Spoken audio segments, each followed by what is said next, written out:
Bonjour à tous, Ulrich Génisson, fondateur de Eat Fat to Be Fit, la première communauté du régime cétogène depuis 2015. Pour rappel, je suis moi-même en cétose nutritionnelle depuis 2013 de façon ininterrompue, donc bientôt 11 ans à l'enregistrement de cette vidéo, et toujours en vie. Et je suis avec mon épouse Nelly, l'auteur du grand livre d'alimentation cétogène sorti en 2017, et puis le petit dernier, Bonjour Keto, sorti en 2022. Alors, dans cette série, dans cette longue série de portraits keto, j'avais vraiment comme une idée initiale de mixer à la fois des témoignages de personnes qui sont en régime cétogène, des médecins, des nutritionnistes, des sportifs de haut niveau, des scientifiques, mais aussi des entrepreneurs du régime cétogène, c'est-à-dire des gens qui produisent les produits que nous utilisons, c'est-à-dire ça va être les produits laitiers, des éleveurs, etc. Et aujourd'hui, je suis très heureux de recevoir le premier de cette série, Alvaro, qui est le fondateur en France de la société Olifat, qui produit donc des aliments de récupération pour le sport. Alvaro, je te remercie d'avoir accepté mon invitation. Est-ce que tu veux te présenter pour les gens qui ne te connaissent pas? Bon, merci Ulrich pour l'invitation. Voilà, vraiment honoré de faire partie de cette série des podcasts. Donc moi, Alvaro Madrazo, donc aujourd'hui à Lille, fondateur de la société Olifat. Donc on fait des produits keto, low carb pour les sports. Donc vraiment on est focalisé sur les sports et aujourd'hui sur les sports d'endurance. Mais mon parcours, c'est je suis né à Mexico, donc pas loin de là où tu es basé aujourd'hui. Oui. Donc au Mexico, ville au milieu des montagnes, donc passionné de VTT. J'ai fait, à savoir quand j'ai quitté le lycée, j'ai fait 200, je voulais être cycliste professionnel. Donc, à cette époque, c'était les années, c'était en 93. Donc on faisait de la descente, on faisait les cross-country, on faisait un peu tout. Et, euh, et j'ai fait un championnat, j'ai eu l'opportunité de faire un championnat du monde en 94 à Vail, donc pas loin de Ouais. à Vail, Colorado. C'est la première fois que j'étais au Colorado. Et ça a changé ma vie parce que ça m'a montré la vie d'un sportif à cet niveau, même si c'était un junior, j'étais un junior, mais quand j'ai voyé l'équipe de France, c'était un truc, c'était pas comparable. Nous, en petite équipe Mexique, on faisait la mécanique. Après quand les vélos, ils étaient toutes sales des vélos, on lavait les vélos, on faisait la mécanique, on essayait de se détendre pour dormir. Et, mais quand on voyait les équipes vraiment avec les ressources, avec des mécanos, des personnes qui lavaient les vêtements, Des euh, masseurs, des des kinés, tout ça. Ouais. masseurs, des docteurs. Ouais, c'était, je me souviens, Nicolas Buyos, il avait les pneus et ça dépend, il arrivait avec un rasoir, il coupait les pneus pour avoir exactement la trace qu'il voulait sur son pneu. Bon, ça te donne une envie, une façon de voir les sports. Donc, ça a guidé vraiment ma vie parce que j'ai dit, je veux faire partie du monde du sport. Euh, Après, j'ai cassé mon ligament croisé en 97, donc ça m'a forcé à rentrer à l'université. Aussi, la famille m'a dit bon, il faut que tu rentres à l'université. Et juste, c'était quelque chose de très intéressant parce que j'ai fait 2 ans de nutrition. C'était un programme qui s'appelait Nutrition et technologie d'aliments. Moi, dans ma tête, je voulais faire quelque chose pour le sport. Une fois dedans, parce que j'ai voyagé, j'arrivais pas à me visionner quoi faire. Et donc là, j'ai fait un changement de carrière et j'ai passé à design industriel. Donc toujours, j'ai dit, bon, je vais pas faire des produits d'alimentation, mais je vais faire des vélos. Et, donc, c'était un programme de design produit. J'ai fini les diplômes 5 ans. J'ai laissé, à ce moment-là, j'ai dit, bon, la partie nutrition, c'était 200, bon, c'était très intéressant, mais je vais jamais utiliser ces connaissances. Bon, on met 5 ans après, j'ai fini l'école et je me suis dit, il faut que je trouve le style de vie que ça me plaît. Je veux faire du sport, je veux être près de la montagne, je veux être dans une culture où tu peux faire du sport, ça fait partie de la vie. Et donc, les prétextes, c'était de faire un master. Je suis parti à Grenoble, faire un master de commerce international. Et c'était vraiment les prétextes, hein, parce que quand j'ai vu la ville, les montagnes. La première chose que j'ai fait en arrivant à Grenoble, bon, j'arrivais à l'école, j'ai déposé mes valises. Je dis, voilà, on commence lundi prochain. Tout le monde est parti au week-end d'intégration, donc boire beaucoup d'alcool et partir à la plage. Et moi, j'ai fait tous les magasins de vélo. J'ai m'acheté un vélo et j'ai commencé à rouler toutes les alentours de Grenoble. J'avais même pas d'appart, j'avais déjà un vélo. Donc, C'est comme ça que tu es arrivé, que tu as découvert les paysages français. exactement. J'ai, voilà, les Vercors, Beldon, voilà, toutes ces parties, l'Alpe d'Huez, parce que c'était mythique. Donc, en France, ça c'était en 2004. J'ai travaillé pour la grosse boîte bleue d'articles de sport. Donc là, j'étais magasin, un projet pour l'ouverture des magasins au Mexique. Et après, c'est comme ça que je suis arrivé dans les Nord, à Lille. Avant, j'étais au Portugal, donc production vélo, assemblage vélo, 300 à Porto. Et après, j'étais acheteur à la centrale, qui c'est à Lille, où j'ai découvert les mondes et la partie des assis et des négociations et comment on achète un produit et comment on fait venir. Donc, c'est comme ça que j'ai atterri à Lille. Donc, j'ai quitté cette entreprise, j'ai fait une autre dans j'étais pas dans l'alimentaire, mais grosse chaîne de supermarchés, 7 ans. Et en 2017, après 14 ans des grosses entreprises de distribution, je me suis dit, bon, il faut que je fasse les choses qui m'appassionnent. Ouais. Donc, c'était lié à deux choses. Je me suis inscrit à une course de vélo qui s'appelle la French Divide, qui s'est inspirée sur la Continental Divide aux États-Unis. Je me suis inscrit à l'édition 2018. Donc ça, c'était en fin 2017. Et c'est une course en bikepacking. Donc on fait la frontière avec la Belgique, donc des Bret Dunes. On traverse les Ardennes, Forêt d'Orient, les Morbihan, Massif central, la Dordogne, on fait tour Pyrénées, et ça finit dans une petite ville qui s'appelle Mendiande, au Pays Basque, frontière avec l'Espagne. Et donc là, j'ai commencé à entraîner pour cette course. Et je me suis rendu compte que j'avais beaucoup de problèmes avec, une fois que je m'entraînais, avec les sucres. J'ai fait des hypoglycémies. Je pense aussi des hyperglycémies. Et je ne suis pas sûr parce que je ne mesurais pas, mais quand même, les symptômes sont. On a mal à la tête, on a envie de vomir, on peut pas, on perd un peu la vision, les focus. Et donc en décembre, j'ai commencé à reprendre mes études un peu de nutrition et voir qu'est-ce que c'est fait. Et j'ai retrouvé un article que j'étais Ouais, envoyé. que tu m'as envoyé il y a quelques jours et qui est vraiment là où tu t'es inspiré, tu te dis: «Tiens, c'est bizarre, régime cétogène», donc c'était en 2011, c'est ça, je crois de mémoire que tu m'avais Ouais, dit? l'article, je pense que c'était en 2011. Un article américain de 2011 sur, l'approche keto, pour le sport. Oui, mais c'était pas exactement, c'était un article fait par un vétérinaire sur les chiens en Alaska pour la Mmh. compétition, les Iditarod. Et donc, lui, il avait mesuré les glucogènes du muscle des chiens au départ de la course et 10 jours après, et il voyait que ça ne bougeait pas, mais les chiens, ils ne mangeaient pas de sucre.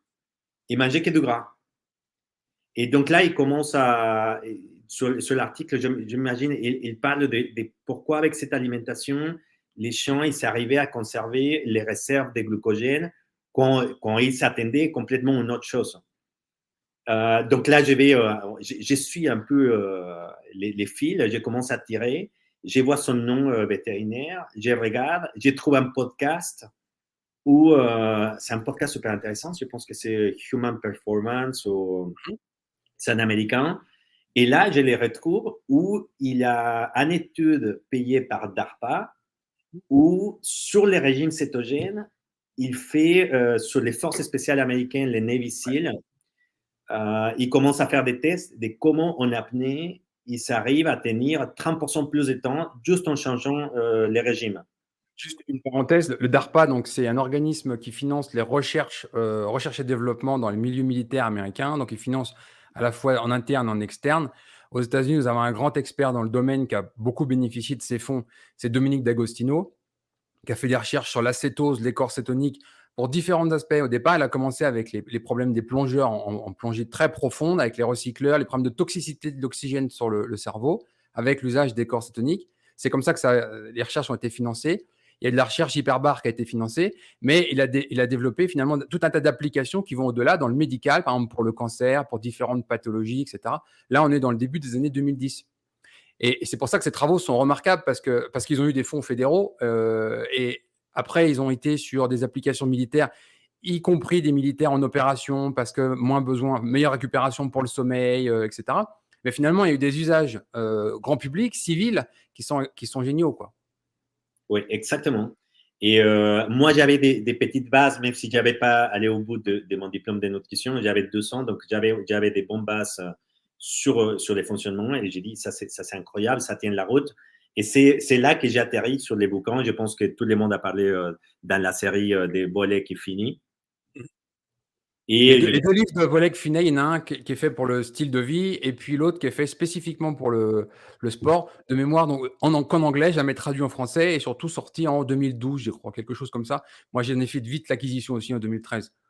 et donc, effectivement, avec ces bouquins, j'ai dit, écoute, ça, il y a beaucoup de choses qui me parlent. À savoir que quand j'ai fait des entraînements, déjà j'avais 17, 18 ans, euh, j'ai j'avais beaucoup des hypoglycémies. C'était dans l'équipe, en fait, tous mes copains, mes collègues, ils rigolaient parce qu'ils me disent session d'intervalle. Il est où Alvaro? Il est en train de vomir là-bas parce que moi j'y arrivais. Et c'était 2, 3 fois. Et chaque fois qu'on avait des compétitions, pour moi, c'était la migraine l'après-midi. J'avais beaucoup de migraines en habitant au Mexique. Quelque chose qui a complètement changé quand j'arrive en France. Qu'est-ce que j'ai changé? Surtout les boissons. Au Mexique, on boit très peu de l'eau simple. Il y a beaucoup de fruits, donc on boit toujours de l'eau avec des fruits, des jus de fruits avec de l'eau, donc plus léger, mais toujours avec des fruits. Une infusion de sucre sous forme de jus, quoi. Exactement. Et ça, c'est tous les jours, à tout moment.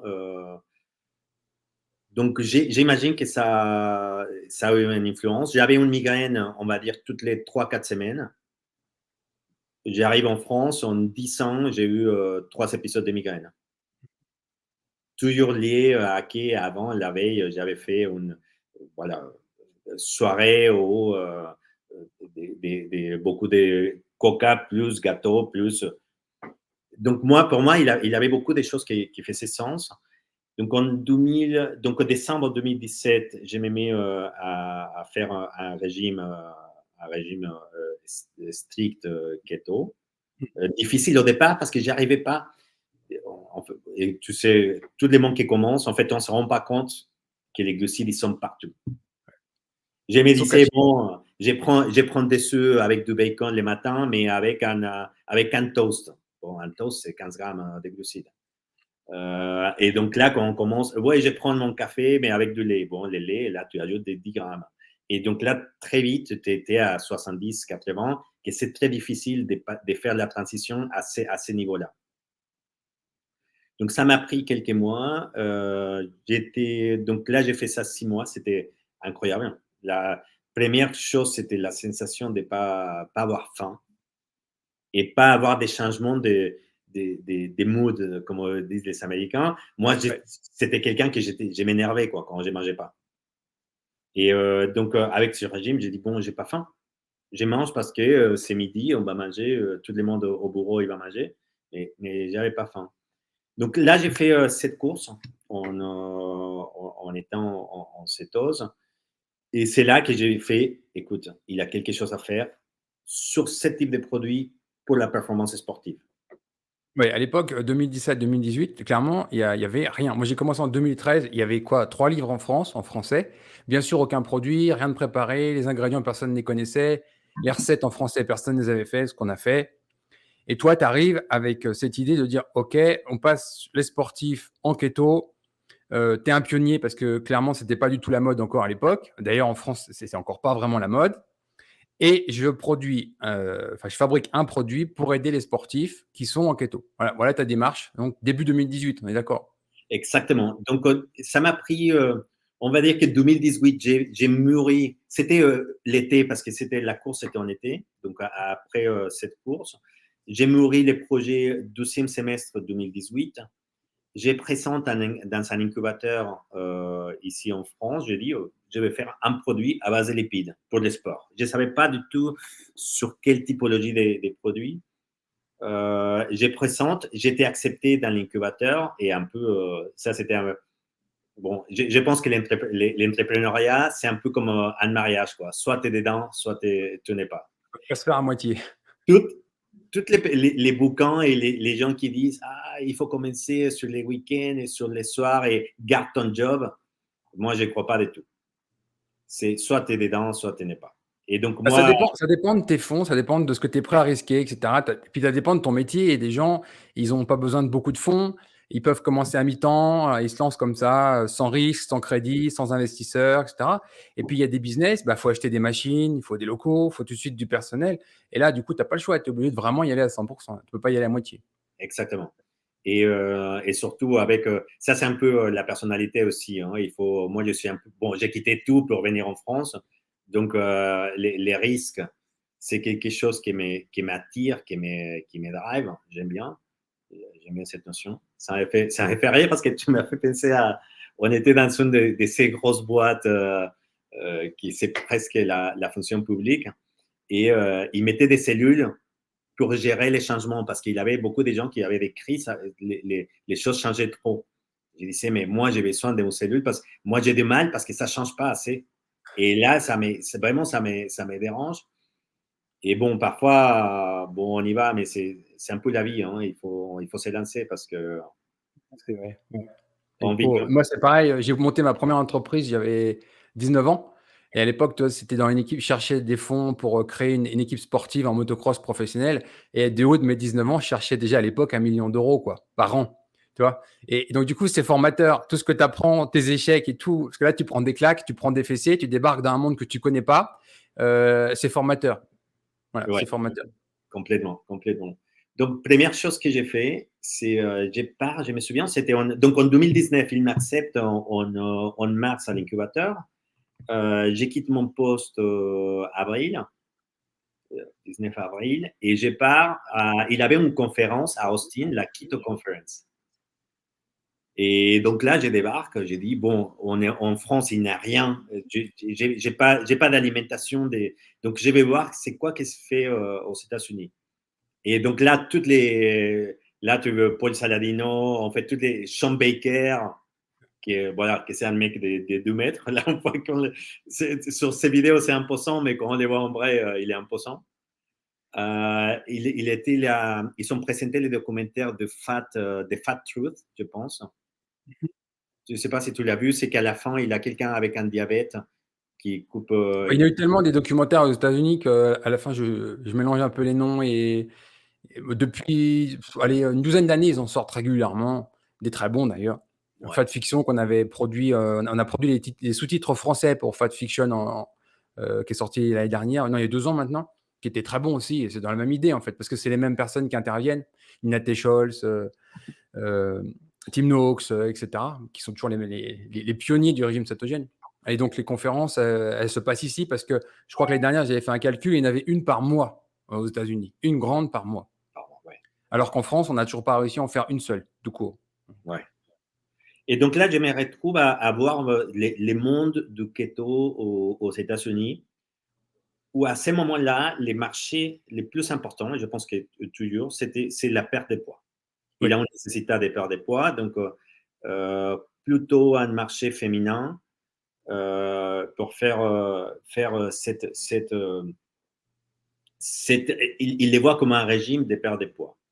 Après, le deuxième marché, c'était cette notion de style de vie, mais pour la santé. Donc, personnes, soit qui sont un diabète, un cancer, une maladie ou métabolique ou cognitive. Et, et le quatrième marché, que c'était les plus petites, mais tu voyais déjà qu'il avait des choses intéressantes, c'était la performance sportive. Je me suis dit, il faut agir vite, il faut avancer, mais surtout, ça m'a réconforté que j'étais pas les seuls qui voyaient les avantages. Non, non, il y a eu des pionniers et ils étaient particulièrement installés aux États-Unis, les pionniers du keto pour le sport, la performance sportive. Tu vois, je prends souvent l'exemple de Dave Scott, parce que Dave Scott, en triathlon, il est super connu, c'est la star du triathlon. Il a fait toute sa carrière avec un régime très riche en glucides.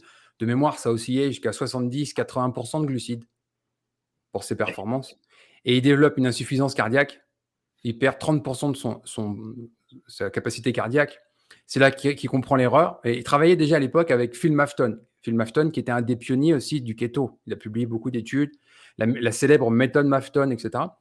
Et finalement, en 2000, quand Dave Scott s'installe vraiment comme entraîneur, comme coach pour le triathlon, donc il entraîne les meilleurs. Hein, c'est pas des rigolos qui sont avec lui. Alors, c'est un de mes voisins. Hein, on habite à 1 km. Moi, j'habite à Boulder, Colorado. Il est à côté. Et il passe tout le monde en keto. Et il envoie même un mail à cette époque-là à Tim Noakes. Tim Noakes qui n'est pas encore le porte-étendard du keto, au contraire, il en est. Et il a dit, il n'est pas question que j'entraîne des sportifs dans autre chose qu'un style de vie keto. C'était il y a 23 ans, tu vois. Tu Voilà. vois, Après, j'aime bien prendre l'exemple de Paula Newby-Fraser parce que c'est l'anecdote de Tim Noakes. Je fais que répéter ces mots, j'ai rien inventé. Tim Noakes commence souvent ses conférences en disant, vous ne devriez peut-être pas écouter tout ce que je dis. Et il donne comme exemple Paula Newby-Fraser, qui est une des plus titrées en femmes en triathlon. Elle a eu ses titres en 88, 89, 90, 93, donc à cette époque-là. Et elle contacte Tim Noakes, qui est la référence mondiale de la nutrition sportive, et qui lui dit, qu'est-ce qu'il faudrait que je fasse au niveau de ma nutrition? Et en fait, pour une raison que j'ignore, Paula Newby-Fraser comprend exactement l'opposé de ce que Tim Noakes dit. C'est-à-dire qu'elle fait un régime keto, toute sa saison, elle gagne ses titres, et après, elle appelle Tim Noakes en disant « Vos conseils, c'était super, grâce à vous, j'ai eu mon titre et tout. » Et là, Tim Noakes dit « Mais qu'est-ce que vous avez fait exactement ?»« Mais vous avez fait exactement l'inverse de ce que j'ai dit. » Eh bien, l'inverse de ce que vous avez dit, ça fonctionne très bien. Et donc, c'est une des premières aussi athlètes de très haut niveau, championne, médaille d'or, en keto. C'était il y a plus de 30 ans maintenant. ouais, là, c'est. Et on Oui, a des donc, gens comme Zach Bitter qui est le parrain de notre site. Zach Bitter qui est recordman de course à pied longue distance. Donc, on est sur des courses de 12 heures, 24 heures. sur les 2 heures, il a Voilà. je pense. En 24, je pense qu'il y a quelqu'un qui vient de les battre. Oui, oui, il n'y a pas longtemps. Enfin, il a détenu le titre longtemps de record du monde. Donc, on peut pas dire que ça marche pas, quoi. Quand je l'ai contacté en 2015, je lui ai dit, est-ce que tu veux bien être le parrain de notre site et tout. En France, il n'était pas très connu. Mais moi, je trouvais ses efforts et en plus son partage de connaissances sur le keto remarquable et très utile. Et donc, ça, c'est vraiment les pionniers, c'est-à-dire les gens qui ont eu des titres. Hein. Ils n'ont pas dit, je vais faire. Ils ont fait en keto. Voilà. Ouais. Donc, Ça, c'est ça, intéressant. donc là, j'irais bien des là et rassurer en disant Mhm. oui, il faut faire quelque chose. Et je commence à explorer parce que ça, c'est la partie très sur la création de l'entreprise et de Mhm. dire comment je vais proposer quelque chose de différent qui a cette valeur. Donc, moi, au départ, je me suis dit, l'apport calorique, il doit venir prioritairement de lipides et je dois être à moins, je voulais être à moins des 12%, je pense, des glucides. Finalement, parce que les produits que j'ai utilisés, là, on est à moins des 5% de glucides. Et j'ai commencé à expérimenter. Tout de suite, tu commences à mettre des contraintes, hein, parce que je voulais travailler avec les GUI, donc les bords clarifiés. Je voulais travailler avec oui, type Sandu, mais les GUI, c'était une piste très intéressante. Mais il a une contrainte pour faire dans son petit atelier de production, c'est que c'est des produits d'origine animale. Et la réglementation en France de l'agroalimentaire pour produits d'origine animale, c'est beaucoup plus contraignant. Donc, c'est comme ça que j'arrive au oléagineux. Et j'ai fait des tests sur différents types, pistaches, donc les noix, amandes, noix de cajou, Academia. la macadamia, Ouais. la cacahuète, rapidement, je l'ai écarté parce que les profils gras, c'est un Les peu, 6. ouais, Ouais. exactement, plus Ouais. inflammatoire. Donc, Mhm. je l'ai écarté, même si on voit, en fait, c'est la moins chère. Hein. Donc, Ah bah, bien sûr, c'est un produit de grande consommation mondiale, ça, c'est de la grande culture. Ouais. ouais. Donc là, je pars sur un premier mélange entre les noix et amandes. Mmh. Donc ça peut être un peu, c'est pas très compliqué une fois que tu définis ton produit. Ça qui devient super compliqué, c'est comment je vais l'industrialiser. Oui. Et ça, c'est là que ça a bloqué C'est les là que c'est noix. intéressant parce que tu es pas juste quelqu'un dans un bureau derrière un ordinateur, tu as des vrais locaux avec des vrais employés, du vrai matériel, des chaînes de production, tu produis ce que tu vends. Exactement. Et surtout, tu sais, ici en France, surtout dans la scène parisienne des startups, il y a beaucoup ce qu'on appelle les copycats. Ils vont aux US, ils prennent un produit, ils copient, ils Ouais, contactent l'industriel et ils font. ouais, Moi, j'avais eu 10 ans comme acheteur avant sur mes postes précédents. Et je savais déjà que travailler avec un industriel, ça impose des MOQ, ça impose des, euh, des contraintes techniques parce qu'un industriel, il va forcément euh, travailler avec son outil, hein, et il va travailler aussi avec les ingrédients qu'il utilise. ouais. Surtout si tu es tout petite et tu dis, ah, je veux travailler avec les noix d'origine France, il va te dire, écoute, ici, on travaille avec les pistaches de Chine parce que Parce c'est que comme tu ça. achètes 3 camions par semaine. Oui, bien sûr. Mmh. Donc là, je dis, ok, ça peut pas être possible. On va tout de suite faire, même si c'est des petites machines, mais on va faire notre propre production. Comme ça, on est libre. On peut faire des itérations sur la formule et tout. Mais ça, c'est à saluer parce que tu as beaucoup de gens, moi j'en connais vraiment plein. Aux États-Unis, c'est très développé comme marché. Tu arrives, tu dis, je voudrais ça comme recette, vous me faites le packaging, vous me faites le truc. Et en fait, il y a plein de marques qui fabriquent rien. C'est une personne dans le bureau, à la limite une personne à l'autre bout du pays qui fait le marketing et basta. Toi, tu t'es vraiment engagé à la production française avec des vrais salariés que tu emploies, des vraies machines. C'est une petite production artisanale française. Exactement. Et ça, j'adore parce que la création, ça se passe à ce moment-là. C'est à ce moment-là que tu dis, OK, comment je vais faire, je vais transformer, parce qu'il paraît un produit très simple, mais juste pour te donner, la noix, il est super délicate à la température. Donc, les premiers essais qu'on avait fait avec, on essayait différentes machines dans un laboratoire, il m'a dit, ah, toutes les industriels, ils utilisent cette machine. Bon, tu mets tes noix, euh, déjà en texture, 24 heures après, ça fait des gros mots, c'est dégueulasse. Et quand tu les goûtes, il les ronce. Donc là, D'accord. je suis arrivé par chance, bon, c'est comme ça la vie, hein, par chance, je trouve une entreprise qui travaille avec Ferrero en Italie. Et je débarque, je prends mes 8 kilos de noix et d'amandes et je débarque à Torino dans l'avion, comme ça, avec mes noix. Je prends la voiture, je vais dans son laboratoire et tout de suite, il m'a dit, et j'ai pris 8 kilos de noix et j'ai pris un petit, avec mes tests que j'avais fait. Il les voit, il les goûte, il m'a dit, la température sur tes noix, ça a dépassé 40 degrés, c'est pour ça que c'est dégueulasse. Il m'a dit, quelle machine t'as utilisé ça? Il m'a dit, c'est trop rapide, là, ça passe pas. Il faut que tu fasses ça. Et après, je lui ai dit, écoute, 24 heures après, il fait ça. Il m'a dit, tu ne maîtrises pas ton taux d'humidité. Ouais, les gars, et là, Il connaissait son métier. ouais, Mmh. tu dis, il paraît quelque chose de simple, mais il faut connaître les métiers, quoi. Ouais. Tu sais, moi, Et dans mon ancienne vie, j'étais expert agroalimentaire pendant 12 ans. Je travaillais pour la multinationale de 80 000 salariés dans le monde, dans le domaine. Donc, j'ai vu tout un tas de métiers différents, tout un tas de produits différents, y compris dans des tests de laboratoire, etc. Et j'ai pu voir ces grandes différences. Et c'est absolument. Tu rentres dans un moulin, par exemple, où il fait de la farine, enfin, qui va faire du pain. D'un moulin à un autre, ça n'a absolument rien à voir. Tu as des qualités très différentes. Une farine qui va passer sur une meule de pierre, tout simplement, elle va pas chauffer. Tu la passes dans un rouleau en acier à haute température, ça n'a plus rien à voir. Ça dénature la farine. Pourtant, c'est le même blé à la base, hein. Donc, juste la machine. Mais ça, c'est des vrais métiers. Meunier, c'est un métier. Quelqu'un qui va savoir travailler les noix comme tu fais, c'est un métier. Comme quelqu'un qui va savoir travailler les fèves de cacao, par exemple. On voit très bien que la fève de cacao, selon la personne qui la travaille, on arrive à un résultat très différent. exactement, exactement. Et c'est ça que c'est la beauté, parce que tu dis, OK, je suis en train de construire un savoir-faire et les passer avec les équipes. et on arrive à faire des choses. Donc, on arrivait à un produit. Donc, notre premier produit, c'est une purée. Donc, c'est une alternative au gel. Vraiment, on a attaqué les marchés qui le plus en Je peux croissance. le montrer parce que, juste pour l'anecdote, tu es venu me voir il y a quelques semaines à Boulder. Il y avait une course à Pikes Peak, pas très loin. Donc, on a discuté, on s'est vu, tout ça. Tu as eu la gentillesse de m'amener un petit paquet. Donc, on peut les montrer. C'est ça. Donc, c'est cette gamme de produits sous forme de poche. Alors, je rappelle tout de suite, je ne suis pas payé par le Varro. C'est un travail bénévole. Je ne suis pas sponsorisé. Donc, je montre ça à l'écran. Il y a pas, YouTube ne me tombait pas dessus parce que j'ai caché une promotion. Je ne suis pas payé.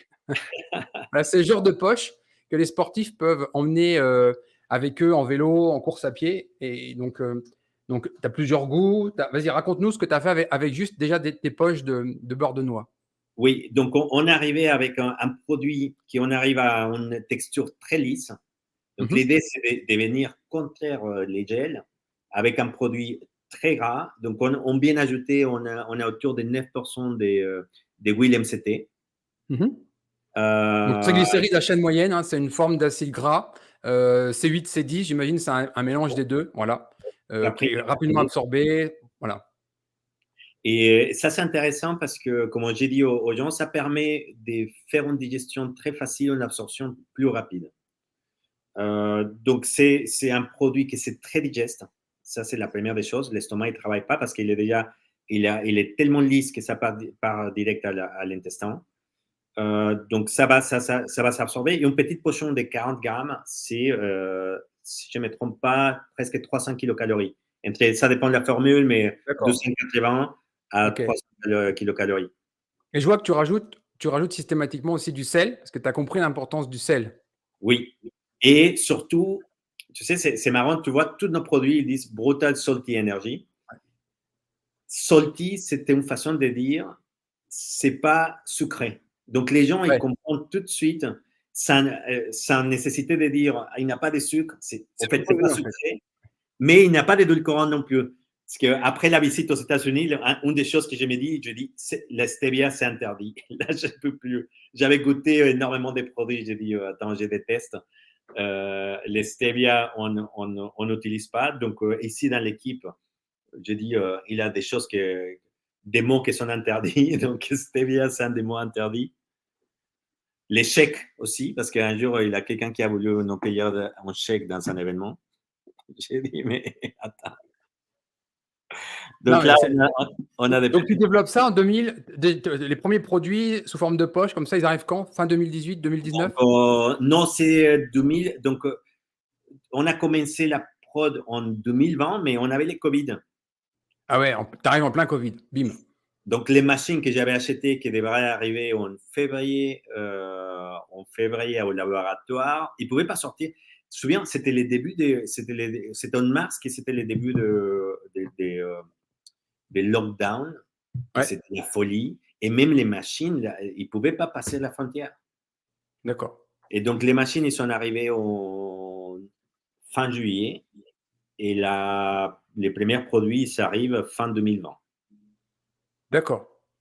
Et c'est là que tu te lances. Donc, tu développes uniquement au départ les poches ou tu commences avec. Parce que tu m'as amené d'autres produits, on peut en parler, qui sont des barres avec le même principe Même pour se principe. ravitailler durant les courses. Et aussi, tu t'es lancé dans les ravitaillements en électrolytes pour l'hydratation, qui est très bien dosé.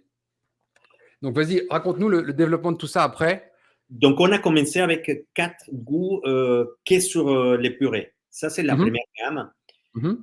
Euh, c'est vrai, et tu verras en les goûtant, la texture, elle est très particulière parce que c'est très lisse, mais tout de suite, dans la bouche, ton cerveau, il dit, attends, c'est des vrais aliments, quoi. C'est lourd. Et donc, il avait des gens qui disaient, ah, la texture, j'aime bien les produits, mais l'entrée, la texture, c'était un peu un blocage. Et on a dit, écoute, on va faire une barre. Donc, on a travaillé, ça c'est très intéressant parce qu'on a travaillé avec une entreprise aux Pays-Bas euh, pour développer cette formule et comment arriver. Et on a fait une première, c'était un test. Et on a vu que ça marchait bien. Ça c'était très bien reçu par, par nos clients. Donc, on a développé finalement 4, mais ça, on revient à ce que je t'ai parlé avant. On travaille avec un faiseur et il n'arrive pas à faire tout ce qu'on veut faire. C'est de la grosse industrie, c'est pas souple. On n'arrive pas à faire, il n'arrive pas à faire tout ce qu'on a à faire. Donc, OK, on a dit très bien, ça c'est des produits qui fonctionnent bien, mais on vient de faire l'acquisition des machines pour faire nous-mêmes. OK. Et on a déjà 4 produits validés, 4 essais. Donc, je pense début d'année, on est en train de travailler la façon et le packing. Et j'y reviendrai à la formulation. Ouais, donc du coup, c'est des prototypes que tu m'as donnés presque. On est Oui, d'accord? ouais, presque. OK. Oui.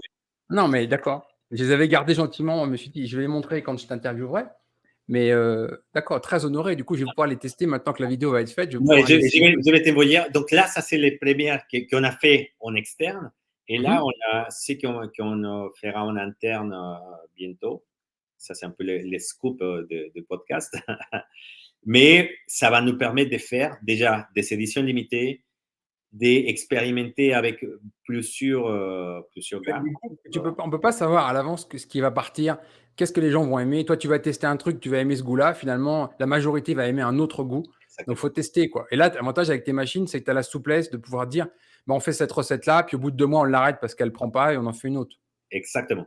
Et des éditions limitées que ça fonctionne très bien. On a un athlète, il nous dit, j'aime bien, comme Eleusin, c'est qui fait la course à pied, il aime bien l'ananas, donc on a fait une version ananas et finalement on voit que ça fonctionne, on peut l'intégrer dans notre gamme. Donc ça, c'était l'histoire des bars. Et après, on était dans les événements parce que ça, c'est un de notre business model. On est 90% en Internet, donc les produits, ça s'achète directement avec nos clients finaux, donc ça, c'est top. Parce qu'on Je a, mettrai le lien de ton site en commentaire de la vidéo, bien sûr. oui, donc on a un retour direct et on va dans les événements. Dans les événements sportifs, on met un À stand. l'UMTB, toutes ces grandes courses. Et ce n'est pas des distributeurs, c'est toujours nous, quelqu'un de l'équipe, qui est sur place pour avoir les feedbacks des coureurs. Et donc, on avait beaucoup de gens qui nous disaient: ah, j'adore vos produits et j'aimais de la boisson de telle marque ou de telle marque au super sucré. On dit: ah non, là, ça va pas, quoi. Tu n'es pas en train de vivre toute Non, faut l'expérience dire, c'est l'un ou c'est l'autre. Ouais. des coupeurs de sucre. Et c'est là qu'on a décidé de faire la boisson électrolyte. Ce n'est pas une boisson énergétique, c'est une boisson en électrolyte. Et là, je profite Bien. parce ils nous font la question toujours sur pourquoi on a mis de la dextrose. Et la réponse est qu'on a fait des tests à zéro glucides. Et là, pour là, je me suis jeté tous ces bouquins. Le célèbre livre de Tim Noakes, non traduit en français non plus, qui est indispensable à lire quand on s'intéresse à l'hydratation. Et, euh, et en fait, il montre que la plupart des études, il démontre qu'à partir de 2 à 3% des glucides, ça facilite l'absorption. Oui. C'est pas assez de glucides pour te donner l'énergie. Bon, déjà, on élimine les Bon, si tu mythes. veux, on peut faire une parenthèse rapide pour expliquer le principe. Tu as un principe qui s'appelle l'osmoralité. Donc, donc, ce principe-là, en fait, c'est tu as un liquide qui est à l'extérieur d'une cellule qui doit rentrer dans une autre cellule ou un liquide qui est dans l'intestin qui doit rentrer dans la circulation sanguine. Et en fait, selon la composition, c'est-à-dire en sodium, en potassium ou en sucre, ben, tu sais qu'on a différentes boissons qui s'appellent hypotoniques, isotoniques, hypertoniques, etc. En fait, on rentre dans ce principe-là. Et c'est-à-dire qu'une eau salée absolument sans sucre a une osmolarité basse qui fait que tu as un peu de difficulté pour qu'elle rentre dans la circulation sanguine. Donc, ça peut faire des gènes intestinales. Et en plus, c'est variable parce que c'est selon les personnes. Et des personnes, ça se passe bien. Et des personnes, ça se passe pas bien. Et donc, ajouter une certaine quantité de certains glucides permet juste à l'eau et aux minéraux de rentrer dans la circulation sanguine. Sinon, elle reste à l'extérieur. C'est exactement ça. Sans, mais on n'a pas besoin d'être en isotonique avec la même osmolarité parce que ça, c'est beaucoup de marques qui disent ah, il faut prendre de l'isotonique. J'ai dit, mais non, parce que quand tu vas les mettre dans le. Oui, si tu les mets en intraveineuse, oui, Oui. Mais si tu vas les boire, pour arriver à isotonique, tu mets des quantités énormes de sucre. Sinon, tu n'y arrives Ouais, pas. ouais. Voire Et, même hypertonique. Il y a une mode sur les boissons hypertoniques. ouais. Et donc là, nous, on est en hypotonique. Hmm. Et parfois, il a des clients, des commentaires sur les réseaux qui nous disent ah, mais c'est pas possible, tu peux pas faire de sport en hypotonique. Et j'ai dit mais alors vous buvez pas de l'eau parce que l'eau, c'est forcément c'est hypotonique. Ouais. Et il y a eu Euh, beaucoup de recherches là-dessus. Et Tim Noakes se bat depuis, j'ai vu une vidéo encore pas très longtemps, 1983, sur les problèmes de ravitaillement en eau, sur les courses à pied, en particulier à partir du marathon, avec des gens qui décèdent à l'arrivée, avec des problèmes d'hydratation. C'est-à-dire concrètement, on a des gens qui sont à l'arrivée plus lourds qu'au départ. Et ouais, donc, cette eau, elle est restée à l'extérieur des cellules, pour faire simple, ça finit en œdème cérébral, bim, mort. Et ça ils ont c'est même des problèmes, il a parlé de problèmes de protocole de réhydratation, parce qu'en fait, ils sont en train d'essayer de réhydrater des gens qui sont déjà trop hydratés, quoi. Au moment où bon. ouais, C'est un vrai problème, ça. ça c'est la folie. Et je me souviens quand j'ai commencé dans les années 90, quand j'étais plein dedans le monde du cyclisme, la logique c'était 1 litre par heure et voir avant que tu as soif. Que c'est une Ouais, complète aberration, comme si le corps il était mal fait. voilà, Ouais, maintenant, ce que j'ai dit aux gens, il faut écouter son corps. Il faut tout à fait. manger, il faut boire quand tu as soif, il faut manger quand tu as faim. Parce que le corps, il est bien fait. Après, c'est normal, et c'est ça qu'explique très bien Tim Noakes, que normalement, il faut attendre une légère baisse de poids. Ça Ouais, ne veut pas dire parce que tu baisses de poids que tu es en déshydratation. Oui, tu perds de l'eau, mais il dit c'est très probablement un mécanisme du corps pour réduire un tout petit peu les plasmas sanguins et être plus efficace, plus performante. Et exactement. on voit bien que les gens qui gagnent les marathons, ils sont à 8%. J'ai lu un article, les gars qui Ouais. a fait Chicago, qui a battu les records il y a 3 semaines, je pense. Il était 9%, il a perdu 9% de poids. Et il y a des études, donc, sous forme d'études, hein, qui nous montrent qu'avec 7% de perte de poids, il n'y a pas de baisse de performance. Donc, il faut faire attention à l'hydratation. L'hydratation, c'est un sujet à part entière. C'est négligé. Il y a plus de dangers et de problèmes avec une surhydratation qu'une sous-hydratation, en particulier avec les problèmes de minéraux. Les gens qui ne savent pas s'hydrater correctement, qui ne ramènent pas assez de minéraux. Donc, c'est trop d'eau, c'est souvent pas assez de minéraux, etc. Et finalement, c'est plus simple. Et si tu regardes, il suffit juste de regarder la nature. Quel est l'animal qui va courir 4, 5, 6 heures, qui va être et qui va s'arrêter toutes les 30 minutes pour boire? Ça n'existe pas, en fait. Donc, Ouais. l'animal, il fait ce qu'il a à faire. Éventuellement, il va fuir ou il va chasser. Il va faire ce qu'il a. Et après, il va boire, mais pas pendant. Et on sait très bien, par exemple, les gens qui ont des chiens, on sait très bien que les faire manger ou les faire boire beaucoup, puis après les emmener courir, on a des problèmes de torsion d'estomac avec des estomacs qui se retournent, des animaux qui meurent. Donc on est fait pour courir plutôt l'estomac vide. Donc il y a moins de danger à être sous-hydraté que surhydraté, quoi. Ouais, complètement. Et nous, ça c'est très intéressant parce que bon, sur les marathons et même sur un Ironman qui était sur un effort de 9, 10, 11, 12 heures, c'est des choses que, bon, 12 heures, tu peux tenir, c'est très mesuré. Nous, on est un peu sur un autre animal, que c'est les Ouais. courses en ultra cyclisme et aussi les ultra trail, où tu peux être au-delà des 12 heures. Donc, celui qui gagne à l'UTMB, c'est 20 heures, mais la plupart des gens, c'est 40 heures. Les épreuves de cyclisme ultra distance, c'est voilà, tu peux être sur 5, 6, 7 jours, même plus. La Continental Divide, il Ouais. y a, Bah, c'est toute la différence entre un sport où tu n'as pas besoin de t'alimenter durant ton activité et un sport où tu es obligé de ravitailler, tu es obligé de manger parce que l'effort est trop long. oui. Ça change tout. Et donc, dans les ultras, l'alimentation cétogène et être céto-adapté, c'est un avantage incontournable. Pourquoi? Parce que déjà, on va manger beaucoup moins. On aura moins des variabilités. Les problèmes de digestion, d'estomac, de côlon, diarrhée, etc. Tous les problèmes de gens qui se ravitaillent pendant un effort et des problèmes de digestion. 40% des gens qui abandonnent en marathon, ils abandonnent pour une cause de diarrhée. avec des problèmes de réalimentation, 40%. Et après, une fois qu'on est dans les ultras, même si on est déjà, on s'est adapté, on peut se permettre de rentrer dans son boulangerie parce que c'est ça qu'il y a et on met un beurre, on met de olifat, un beurre d'amande ou de beurre. Donc, on va bien mettre bien gras la partie, les pains que normalement on ne mange pas. Mais comme on est à l'intérieur d'une activité, les corps, il va l'assimiler sans aucun C'est ça, je problème. tiens à faire une parenthèse là-dessus parce que les gens ne le comprennent pas. Il y a une grande différence entre quelqu'un qui fait strictement rien à part être assis sur un bureau et dormir et qui va dépenser l'équivalent de 1500, 1800 kilocalories par jour, avec un athlète qui va faire une épreuve sur 1 ou 2 jours d'affilée sans dormir et qui va être à 8, 9000 kilocalories dépensées dans sa journée. Donc, la tranche de pain où il va manger 150 grammes de glucides dans 9000 kilocalories, regardez les pourcentages, ça passe, hein. Il reste un brûleur de gras d'abord, ok, alors que ça passera pas chez quelqu'un qui est sédentaire. Et j'ai un mal de chien, tu sais, je travaille avec 18 champions du monde comme clients, et quasiment tous mes clients, c'est des clients en fin de carrière qui ont des gros problèmes de digestion, de glycémie, etc., etc. Et j'ai un mal de chien quand ils passent en keto à comprendre ça. Ils passent de 300, 500, 600 grammes de glucides par jour à 20 ou 30. Et après, j'ai un mal de chien à leur faire remonter par rapport à leurs dépenses physiques, quoi. Parce que Ouais. ils se mettent dans le cadre de quelqu'un qui cherche à perdre du poids, alors que c'est des athlètes professionnels, tu vois.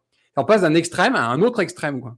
Donc les glucides, il faut en sport, il faut savoir les manager et il faut savoir les amener intelligemment au bon moment. J'ai adoré.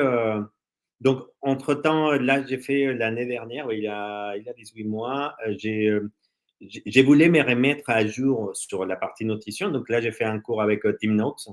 Ouais. Et moi, j'ai adoré effectivement comment il explique avec les dernières études en disant, attention, en keto, en fait, les muscles ils vont très bien fonctionner en utilisant les lipides majoritairement. Mais il a dit qu'on part sur des efforts très longs, il faut juste faire attention au niveau des glycémies dans les sangs. Mhm. Et donc là, il expliquait pourquoi les gouverneurs, les cerveaux.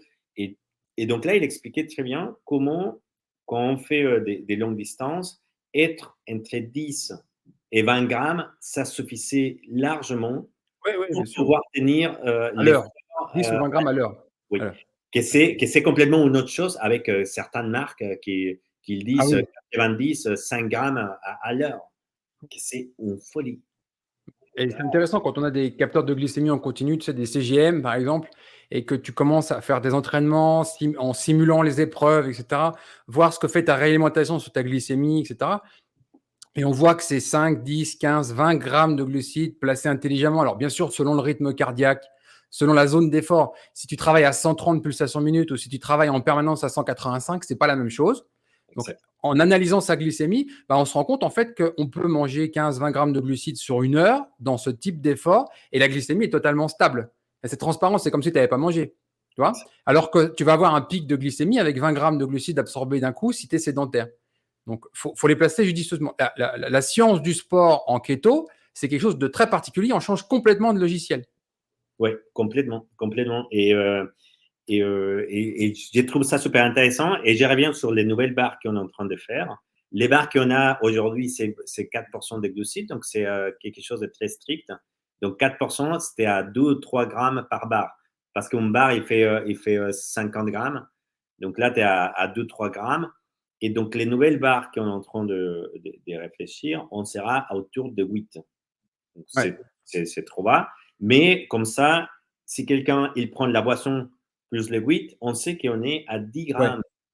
Alors, du coup, rappelons quand même que tout ce que tu produis là, c'est pour le sportif. Non, parce que je me rappelle bien, il y a 20 ans, quand des entreprises comme Isostar et tout ça sont arrivées, on voyait des gens qui étaient dans leur canapé en train de siphonner ça. C'est pas fait pour les sédentaires. C'est de la nourriture spéciale pour le sportif. Donc, cycliste, coureur à pied ou d'autres sports sportifs. Ouais. Après, donc là, sur tout notre packaging, on va mettre un petit ovale où tu as les nombres des glucides. Donc, les purées que tu vois là-bas, c'est 2, 3. Ça peut Ouais. très bien fonctionner. Et j'ai adoré, je prends ton exemple des. Ah, c'est marqué là. Ouais. Ouais, Il y a déjà le petit rond. Ouais, c'est ça. un petit, les doudous. Ouais, le doudou keto. Ah, ça, c'est ma petite invention, ça. Le doudou keto pour pas sortir du régime cétogène. Ouais, exactement. Ça, c'est ton invention. Et je pense que ce produit, ça peut très bien fonctionner Mhm. comme un doudou keto.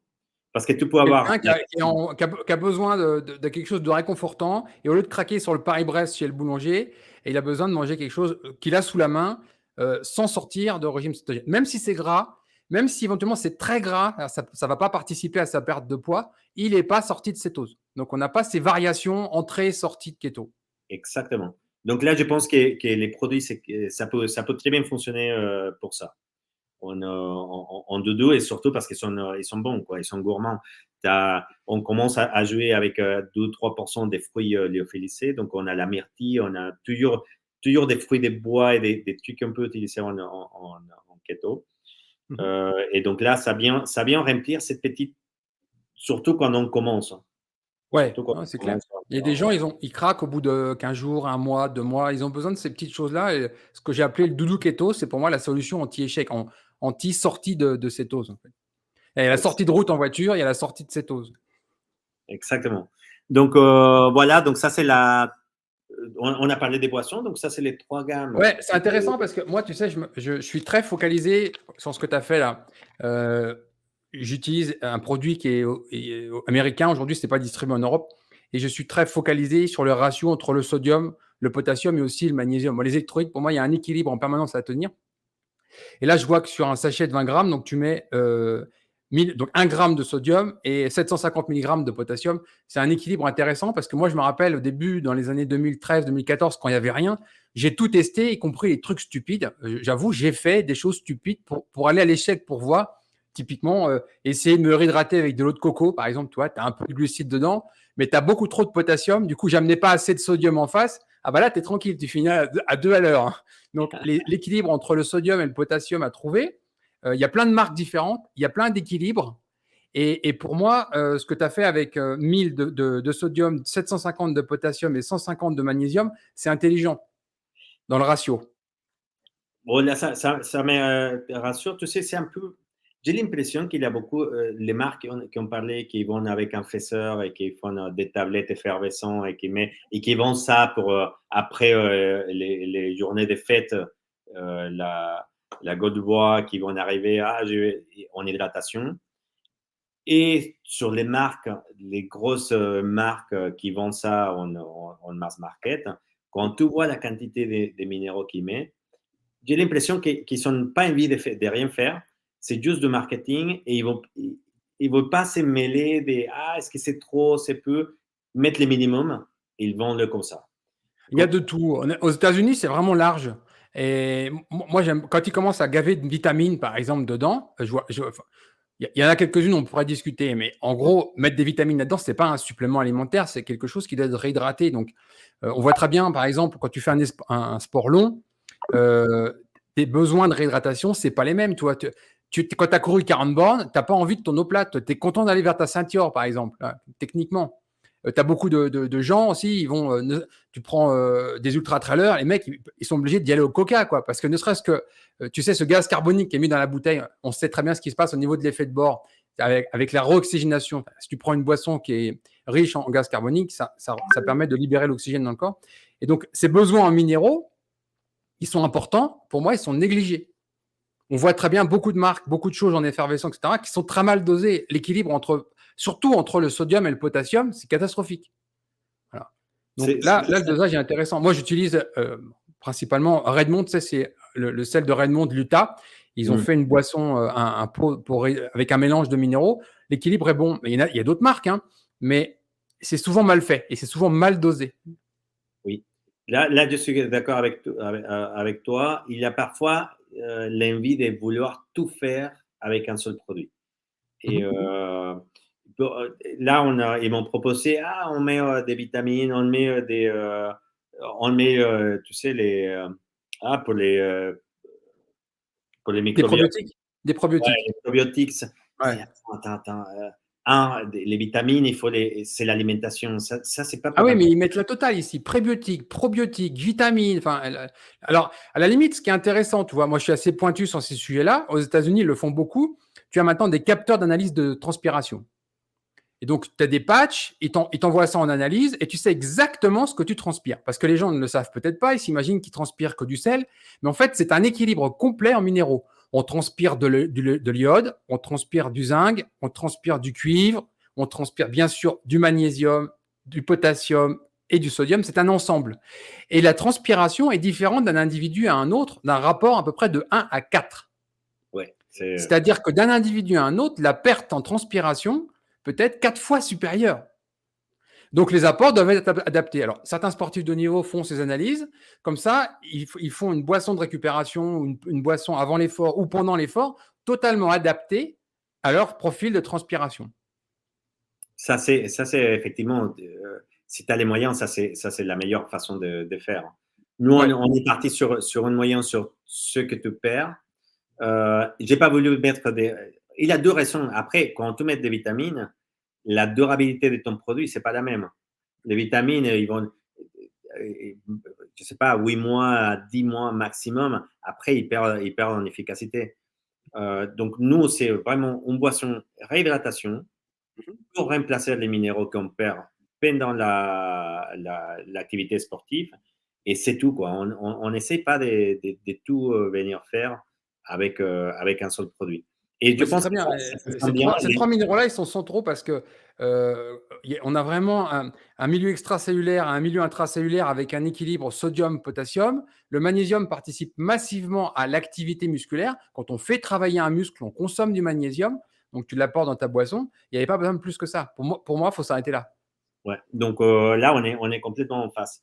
Et c'est une boisson. Et donc là, comme on a une seule formule, ça nous a permis de faire, parce qu'à niveau des goûts, chacun est différent. Donc on a fait 6 goûts différents. Et donc là, on a des nôtres, on a des cacao et gingembre qui fonctionnent très bien en hiver. Et on a des pommes vertes, mangue. Surtout, les seuls goûts qu'on ne fait pas, c'est ceux que tous les monde font, parce qu'il y a déjà orange et citron. On s'est dit, voilà, on ne va pas faire celui-là, quoi. Non, c'est intéressant. Tes produits sont intéressants. Et moi, je viens principalement du milieu du motocross, mais je fais aussi d'autres choses. Et même dans ce domaine-là, tu vois, moi, quand j'étais plus jeune, je mangeais n'importe comment. Je buvais jusqu'à un pack de Vitel en 6 heures. Je m'hydratais mal, et pas de minéraux. Enfin, c'était une catastrophe. Et maintenant, depuis que je suis en keto, que j'ai repris le motocross, le plaisir de pouvoir faire son activité avec le ventre vide, mais c'est juste génial, quoi. Pas de baisse d'énergie. À la limite, je m'arrête pour faire le plein, quoi. C'est tout. Le plein de la moto. Ouais. Et donc, j'ai besoin bien sûr des minéraux, mais il y a aussi ce plaisir de manger. C'est-à-dire, moi je sais par expérience qu'il y a la théorie et la pratique. C'est-à-dire, si on te dit que cette barre-là, elle est géniale pour la réhydratation, pour l'alimentation en sport, etc., mais que concrètement, quand tu t'es farci 40 bornes, tu n'as pas du tout envie de la manger parce que tu as envie de manger autre chose. Tu vois, je me rappelle un truc de fou, hein, mais j'étais inscrit au marathon de Jérusalem et, euh, et à un moment donné, peu de temps avant la fin, j'avais une putain d'envie de trucs salés, mais je pensais plus qu'à ça, quoi. Tu vois, je n'avais pas sur moi, je pensais plus qu'à ça. J'avais un peu d'argent sur moi, je rentre dans une épicerie, c'est une connerie, mais je prends un paquet de cacahuètes parce qu'ils avaient que ça. Je mange mon paquet de cacahuètes et je repars, tu vois, parce que mon esprit, il avait besoin de ça. Et donc, c'est totalement déraisonnable, c'est stupide, mais j'en avais besoin à ce moment-là. Et Et donc, après, pendant l'effort, les besoins changent, en fait. les corps, il est vraiment, si tu l'écoutes, il a des choses qu'on ne comprend pas encore. Je pense que je t'avais parlé de ça, de vinaigre. Oui, oui, tout à fait. Quand Pour les j'étais crampes, pour les ouais, crampes, ouais. mais mon expérience, j'avais fait une course, la Race Across France l'année dernière, et je me retrouve, il faisait trop chaud. Et ça, c'est une autre particularité. Je dis aux gens, quand il fait trop chaud, il ne faut pas forcer le corps à manger. Si on n'a pas faim, il a quelque chose. Et normalement, quand il fait trop chaud, j'avais un blocage. J'avais pas faim et j'arrivais pas. Mais ça, c'était déjà la deuxième journée. C'était le début de la troisième journée. J'ai dit quand même, il faut. J'ai dit, OK, si tu pourrais avoir n'importe la chose que ton corps, que tu as envie, c'est quoi? Et, euh, et au Mexique, quand on est à la plage et qu'il fait trop chaud, on fait la bière, tu sais, avec, on l'appelle michelada, qui c'est avec 2 citrons, 2 sel. Parfois, ils mettent de piquant. beaucoup de glaçons et ils mettent une bière très légère.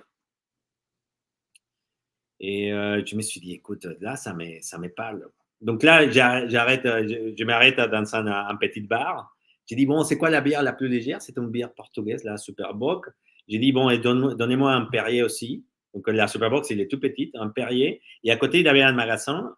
J'achète du citron vert, les sels qu'après il est venu avec moi. C'était, tu sais, les petites sels de bar. Là, Ouais. je l'ai piqué, il est venu avec moi.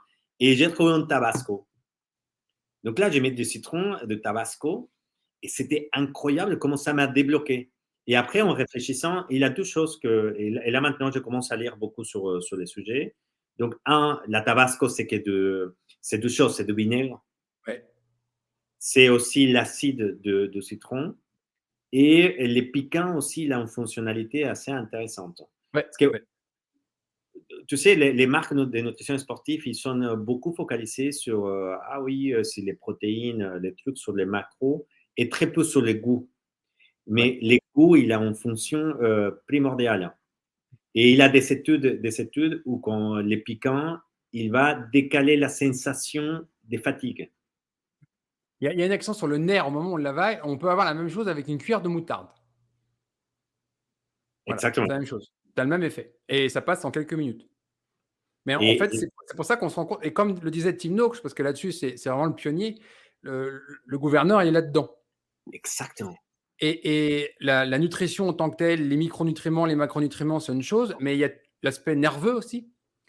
La commande du cerveau, hein, il y a eu des études qui ont été montrées, par exemple, avec des gens à qui on faisait boire une boisson avec un peu de sucre, donc avait un goût sucré, et d'autres à qui on faisait avaler la boisson, mais ils la recrachaient. Et en fait, l'effet était le même. Donc, on est sur les papilles, c'est pas rentré dans l'intestin, c'est pas rentré dans l'estomac, on l'a pas absorbé, on l'a recraché, mais on se retrouve à avoir le même effet sur le corps. Donc, il y a un aspect psychologique, finalement, le gouverneur central, qui est super important. Ouais, complètement. Moi, je suis complètement en phase. Et surtout quand on a un de nos athlètes qui disait, sur les goûts, on a deux, on a un cacao piment et on a un autre que c'est café où on vient broyer les grains de café, donc il y a un peu de caféine.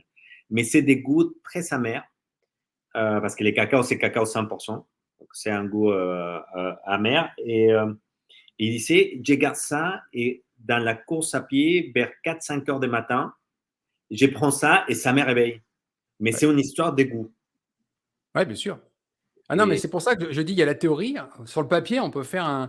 Tu vois, moi, j'ai déjà fait des recettes, des préparations spécifiques pour un athlète. C'est-à-dire, je discute avec lui, ce qu'il aime, et puis je lui dis, OK, je t'ai développé une recette. Maintenant, tu vas l'utiliser en conditions réelles. On reproduit les conditions avant l'épreuve pour voir si ça passe, si tu as envie de manger ça. Parce qu'en théorie, tu peux trouver ça bon quand tu es au repos. Et durant ton épreuve, tu n'en as pas envie, quoi. Donc, c'est pour ça qu'il faut faire des tests. C'est vraiment individuel. oui. Non, non, complètement. C'est, je pense qu'il y a beaucoup, beaucoup de choses à faire sur ces sujets, hein. Beaucoup, ouais. On est encore à la préhistoire dans le domaine. Ouais, Tu sais, il y ouais, avait le célèbre institut Gatorade dans les années 70, avec tout ce qu'ils ont balancé comme argent sur le sucre, le sport, etc., pour nous faire croire qu'on devait impérativement consommer des boissons énergisantes, des bars, etc. Et de l'autre côté, tout l'aspect brûleur de gras, il a été totalement négligé. Je rappelle juste une des dernières études de Tim Noakes qui a été faite sur le sujet, 180 pulsations minutes, 85% utilisation des lipides. 85%. ouais, Ça veut dire que vous êtes vraiment un athlète qui préserve ses stocks de glycogène. Le besoin de reconstruction de glycogène, il est quasi nul, hein. ouais, Alors que des gens qui vont pas du tout être en keto, ils vont tomber proche de zéro, parce qu'avec, tu sais, avec un croisement, quand tu fais un quotient respiratoire, tu as les deux courbes, glucides, oui, lipides et un croisement. En keto, on n'a plus de croisement. Et donc, on a une capacité d'oxyder des lipides à la minute qui est au plafond. C'est x3, voire x4 par rapport à un athlète non céto-adapté. non, Donc, c'est on a clair. besoin d'une alimentation spécifique, on a besoin d'un mode d'entraînement spécifique, on a besoin. Tout change, en fait. Ouais. Les marqueurs sanguins changent, tout change. Tu sais, beaucoup de gens me demandent, ah, est-ce que je peux prendre le produit? Est-ce que c'est, si je ne suis pas cet adapté et tout? Moi, je dis, il a deux fonctionnalités.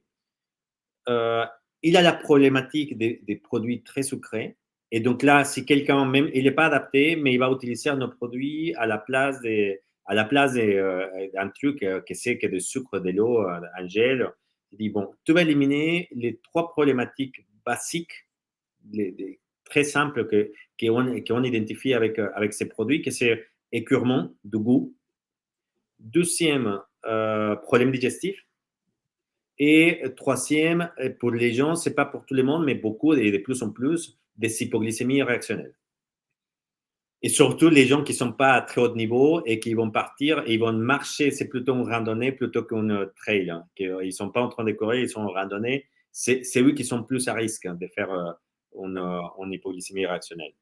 Tu dis, bon, tu utilises un produit qui c'est plutôt des lipides, ou tu prends des noix dans ta poche, ou tu prends des jambons, là, tu vas éviter ces 3 problématiques. Mais après, il a toute une autre dimension que si tu es prêt à faire l'investissement des temps et d'efforts pour venir s'auto-adapter, que tu vas avoir tout un tas de bénéfices, déjà de santé, mais aussi pour ton sport et pour la façon que tes muscles vont métaboliser les gras. Et là, on est sur autre chose, parce que ça, c'est pas quelque chose qu'on va pouvoir faire sans se former ou s'informer, soit en Internet, ou avoir quelqu'un qui nous accompagne, parce que c'est pas évident. Mais moi, je crois complètement que ça vaut la peine de faire l'effort et faire l'investissement de temps et des connaissances pour y arriver. Quoi. Ah, mais c'est un vrai investissement et c'est une vraie évolution. Toi, moi, quand on a créé Fat to be Fit, c'était généraliste. On a créé la Ceto Academy, qui est la première formation au monde au régime cétogène. On a fait ça avant les anglophones. Elle est énorme, 66 leçons. Donc les gens arrivent là en sachant quasiment rien à la nutrition. Il ne faut même pas la différence entre les protéines, les glucides et les lipides. Et on leur explique tout. Les différences de formes de lipides, les différentes formes de protéines, la chronobiologie, comment manger, etc. Le système hormonal, tout change. Donc il faut tout réexpliquer à la base. Et après, j'ai développé aussi une activité alors très, très spéciale, très spécifique, uniquement pour les sportifs professionnels, où là, on les prend en main complètement. C'est-à-dire, on va chez eux, on leur apprend à faire les courses, parce que savoir sélectionner ces produits, les gens sont perdus. Quand on te dit bœuf à l'herbe, produits laitiers au lait cru, ils ne savent rien. Après, on leur apprend à cuisiner. Après, on travaille avec et généralement le staff, c'est-à-dire les médecins, entraîneurs, les entraînements changent, il y a la phase de cette adaptation. Après, il y a la phase où ils deviennent vraiment des brûleurs de gras, ça doit être placé judicieusement dans la saison. C'est un vrai boulot, quoi. Ça prend beaucoup de temps, c'est pour ça que c'est plutôt pour les professionnels. Mais honnêtement, il faut tout réapprendre parce que tout change. Même des sportifs qui sont bien, bien calés depuis parfois une décennie d'activité, quand ils passent en keto, tout change. Toute l'alimentation change, leur envie de manger change, les ravitaillements changent, leur entraînement va changer. Il va falloir peut-être travailler aussi sur le rythme cardiaque, quelles zones ils travaillent. Tout change. Et ça s'apprend.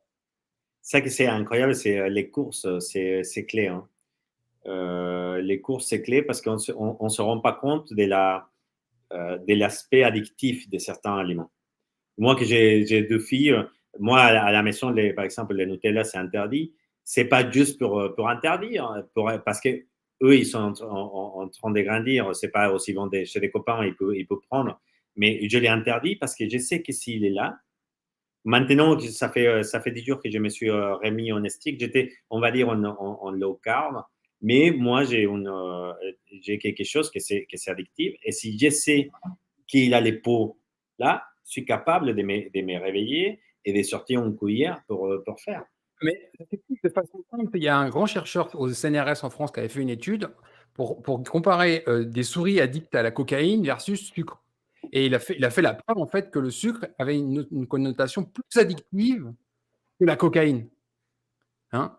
On avait publié ça sur notre site, ça avait fait un scandale à l'époque, mais c'est réel. Pourquoi? Parce qu'au niveau évolutif, il y a 12 mois dans l'année, quand tu regardes la nature dans un espace totalement naturel, je ne parle pas d'un espace dominé par l'homme avec l'agriculture, les magasins ouverts 24/24, non, je parle de la vraie nature.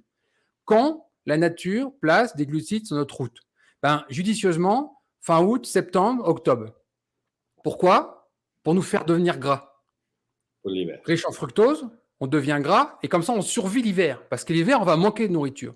Donc, on surstocke, on fait du gras en septembre, octobre. En ce moment, je nourris un écureuil dehors avec des graines de tournesol. Il adore ça. Il est en train de faire du gras parce que dans quelques semaines, il va neiger, il va y avoir 50 cm de neige. Il va bien être content d'avoir ses stocks de graisse. Tu vois? Et la nature a fait ça. Sauf qu'aujourd'hui, maintenant, ce stock, enfin, cette disponibilité du sucre, c'est 365 jours par an. Et donc, notre addiction, notre goût naturel pour ce sucre, ben, ça devient un piège. C'est-à-dire, au départ, ça nous permettait pendant 2,5 millions d'années de survivre pour passer les hivers. Et là, on est piégé parce qu'il y en a partout. Voilà. Ouais. Donc, si on ne prend pas conscience de ça, en disant attention, on adore ça, c'est bon, mais c'est très mauvais pour notre santé. Si on n'en prend pas conscience, ben, on se laisse piéger. Ouais. C'est une drogue. Complètement. Complètement. Jusqu'à la recomposition du microbiote, ça je l'avais expliqué aussi dans la Ceto Academy, quand on prend un microbiote de quelqu'un qui est en régime riche en glucides versus quelqu'un qui est pauvre en glucides, le microbiote se recompose et on sait que le microbiote communique avec notre cerveau. C'est-à-dire qu'on a un microbiote câblé pour le sucre et quand on ne mange pas de sucre, le microbiote envoie un message au cerveau, oh, il faudra m'en ramener là. Donc du coup, cette population en keto, on la diminue et l'appel du sucre, ça me nuise. Ouais. C'est pour ça que ça prend quelques semaines, hein, le temps que ça évolue, la partie des microbiotes. Ouais. Oh, ça, c'est super. Ouais. Voilà, complètement. Donc du coup, le keto, on peut dire que ça a changé toute ta vie, ça a changé ta vie personnelle, ça a changé ta vie de sportif, ça a changé ta vie d'entrepreneur. Alors comment ça se passe chez toi avec ton épouse, tes enfants? Comment vous vous organisez? Est-ce que tu as réussi un peu à convaincre tout le monde, à réduire les glucides chez les enfants? Comment ça se passe? Ça, c'est assez intéressant. Ma femme, elle aime bien. Pendant des années, j'ai parlé, ah oui, il faut faire des cétos. Donc, tout le monde a réduit les sucres, donc pas des jus de fruits, pas des sodas. Donc, ça, c'était assez rapide. Ma femme, elle a passé au chocolat 80%. Donc là, on était, ça fait des années qu'on a évolué sur ça.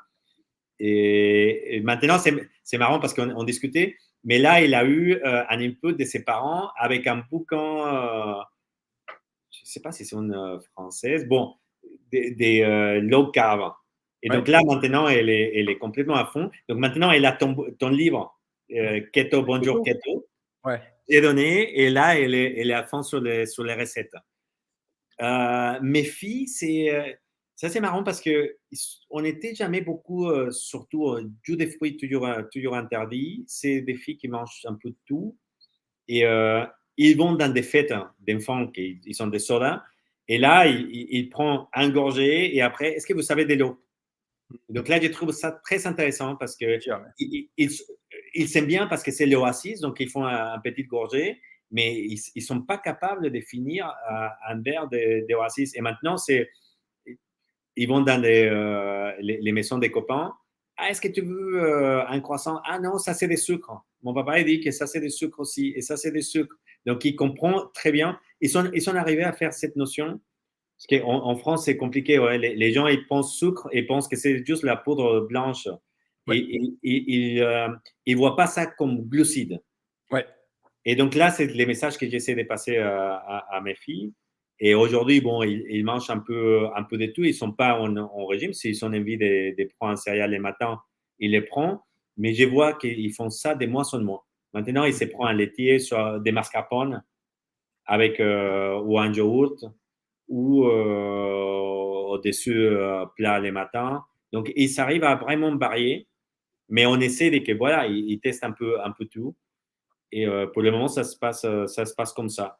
Mais j'essaie surtout qu'ils font très attention à c'est quoi les sucres et à dire voilà, il faut pas manger trop de ça, quoi. C'est vrai, c'est un vrai problème en France, le terme glucides, les gens ne comprennent pas ce que c'est, mais vraiment, parce qu'il y a des bons glucides et des mauvais. Techniquement, on a mis, je ne sais pas pourquoi, parce qu'on a mis les fibres solubles ou fibres insolubles dans la grande case des glucides. Ça n'a pas vraiment de sens, ça devrait être détaché. Et de l'autre côté, on a mis le sucre, ok, c'est très bien, mais on a mis aussi les amidons. Et les amidons, les gens ne savent pas ce que c'est, ils ne se rendent pas compte en fait que c'est du glucose, c'est des chaînes de glucose qu'on a appelées amidons. Et cet amidon, ça se trouve dans le blé, dans les pommes de terre, dans le riz, dans le pain, dans tout ça. Et que c'est du sucre. Dès que c'est décomposé dans notre intestin, estomac, intestin, ça arrive sous forme de glucose dans notre circulation sanguine. Voilà. Et on a du mal à faire passer ça. Oui, oui, exactement. Donc pour moi, le plus important, c'est de dire, voilà, il faut tout goûter parce que moi, pour les enfants, c'est important parce que sinon, ils vont chez quelqu'un, ils vont manger quelque chose qu'ils ne sont pas habitués. Donc, Donc, c'est bien, ils goûtent à tout, mais ils sont bien conscients des aliments qui font du bien et les aliments qui font du mal. Puis déjà, le petit déjeuner, je vois aux États-Unis, donc ils ont plus cette culture du petit déjeuner. Et quand on commence avec un petit déjeuner, contrairement à la France où c'est croissant, pain au lait, jus d'orange, où tu as plus de protéines, c'est-à-dire quand tu commences avec des œufs ou une viande, voire du saumon, un avocat, un truc comme ça, tu as une satiété jusqu'à midi. Les enfants, ils ne tombent pas le nez sur la table à l'école à 11 heures. La source de protéines le matin, elle est essentielle, quoi. Surtout chez les enfants quand même. Alors Ouais, même si tu laisses des carbs, plus de carbs que toi, ok, mais les protéines, les protéines, les protéines en premier, ouais, c'est déjà, ça permet de ne pas tomber dans la barre, le petit gâteau, le bonbon, l'envie du sucre, tout ça, parce que tu as la satiété. ouais, exactement. Là, là, je suis complètement d'accord que la protéine les matins, c'est quelque chose de très important. Donc toi, pour toi, le keto, qu'est-ce que tu en ferais comme bilan personnel au niveau de ta santé, meilleure gestion du poids, les migraines, tu dis une migraine de temps en temps qui passe, qui n'existe plus quand tu Oui, es, quand tu es en les, keto. les migraines disparues, ça fait quelques. Donc, j'avais fait les courses vélo que t'ai parlé l'arabe l'année dernière. J'étais un Mhm. peu saturé parce que c'était quelque chose ouais, assez poussé. Et là, je me suis laissé aller. On est parti en vacances. Donc, alimentation, j'étais au Mexique. Donc, là, j'ai profité pour manger un peu de tout, surtout les fruits. Comme on ne mange pas normalement, là, au Mexique, on sait des fruits des saisons, on les fait. Mais maintenant, ça fait 10 jours que j'aimerais aimer à faire vraiment comme si c'était une adaptation keto, donc à moins de 50 grammes. Parce que j'ai vu tout de suite, en 6 mois, j'ai fini la course vélo à 69 kilos. Là, je suis à 74. Je pense que j'ai déjà en 10 jours, j'ai perdu 1 kilo. Mais tu vois, là, tu vois tout de suite que, et je pense que chacun est différent génétiquement. Il faut que je fasse très attention. C'est l'alimentation en low carb, en keto, c'est quelque chose que moi, ça me convient, je pense. Je les vois dans ma famille. J'ai une famille qui le diabète type 2, il était très présent. Mes grands-parents, mon père. Donc, c'est quelque chose qui a été très présent. Moi, dès que j'étais tout petit, je me souviens de mon grand-père, il avait toujours une petite coca, les petites canettes, parce que parfois, on était dans la voiture, il dit, ah, hypoglycémie. Et donc là, un coca, hypertension. Et donc, voilà, au bout des résultats, ma grand-mère, elle est décédée à 65 ans. Mon grand-père, il est décédé à 67 ans. Les Diabète deux, de type 2 à chaque fois. ouais, les deux, ils étaient en diabète type 2 et mon père à 66.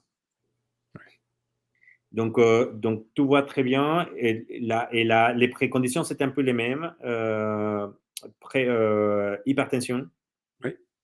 Bon, mes grands-parents, ils n'étaient pas en surpoids, mais mon père, oui, il a gagné des poids les dernières 10 années très rapidement. Et donc, moi, je les vois, il faut pas se mettre à la bogue. C'est un problème métabolique. Et donc, Oui. pour moi, si je veux avoir une santé de vie Mm. claire, il faut que je passe sur une alimentation et que je fais très attention à l'ingestion des glucides parce qu'il a déjà une résistance à l'insuline sûrement. Et pour moi, c'est une question de santé, clairement, en premier, et aussi de comment on se sent, quoi. On se sent mieux, on se sent bien, on est plus. Moi, j'ai dit, on est plus libre. Parce que, Affranchi, moi j'avais appelé ça dans mes livres, affranchi de son frigo. C'est-à-dire qu'au lieu de traîner un frigo, vous êtes tout le temps connecté avec lui parce que toutes les 2-3 heures, vous devez manger. Affranchissement du frigo. Tu veux pas manger pendant une journée, pas de problème. Pas de baisse d'énergie. Voilà. Affranchissement. et j'invite aux gens, on se rend compte quand on part en vacances. Qu'est-ce qu'on fait? Petit déjeuner à l'hôtel. Toute la journée, il était dirigé par où est-ce qu'on va manger, où est-ce qu'on va dîner. Et au milieu, on dit, ah, ouais, La on va, pâtisserie à 4 heures. ouais, on va au musée, on va à la plage. Mais c'est la Ouais. nourriture qui drive ça. Ouais.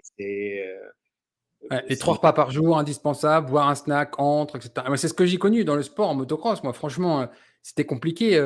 quand tu arrives et que tu te dis, je peux y aller à jeun. Tu sais, quand j'ai commencé à faire de la course à pied en keto, j'ai vraiment enchaîné tous les trucs de fou, hein, genre faire un gros repas 4 heures avant la course, mais je commence la course, j'avais pas encore digéré, c'était encore dans l'estomac, enfin, des trucs. Tu te dis, c'est bon, ça, je l'ai fait une fois, je ne le refais pas deux. Et tu t'aperçois que finalement, ça prend du temps pour avoir confiance et de se dire, ah bah ok, je peux partir à jeun finalement. Mais ça prend du temps, il faut souvent expérimenter le truc. Tu vois. Ouais, Et à exactement. l'affranchissement de la nourriture, mais c'est juste génial à essayer, quoi. Ouais, exactement. C'est vraiment la liberté. C'est une sensation de. Et sur les courses des vélos, c'est de dire ah, les magasins, il est fermé, pas de problème. J'arrive 2 heures après, je suis capable de rouler après 2 heures. Et c'est pas parce que j'ai pas mangé que je vais tomber Non, au milieu du chemin, quoi. mais tu sais, j'avais publié sur mon site un long témoignage écrit d'une personne que je connais qui habite dans l'État à côté, en Utah. Justement, pendant les lockdowns, il ne savait pas trop quoi faire. Il s'est dit, bah, tiens, je vais essayer ça. Et il s'est fait un 160 km, donc 18 heures de course à pied, à jeun, sans la moindre nourriture, juste à l'eau. Et quand tu regardes sur le témoignage, j'avais même fait des screenshots de son Strava, donc on voit par kilomètre sa fréquence cardiaque et tout le tralala. Ben, il n'y a aucun problème à faire ça. Tu vois. Alors qu'on te dit, tu peux même pas faire un marathon normalement sans manger. Le mur du marathonien à 33, 35 km, lui, il fait 160. Il est juste parfaitement adapté au gras. Il brûle sa graisse corporelle, pas besoin de nourriture. Et Alors, ça, c'est peut-être pas les meilleures conditions pour faire une performance. Là, on peut en discuter, mais tu peux le faire. et c'est la folie. Hein. Il y a des marques qui, là, on regardait, qui font des plans d'alimentation pour une course.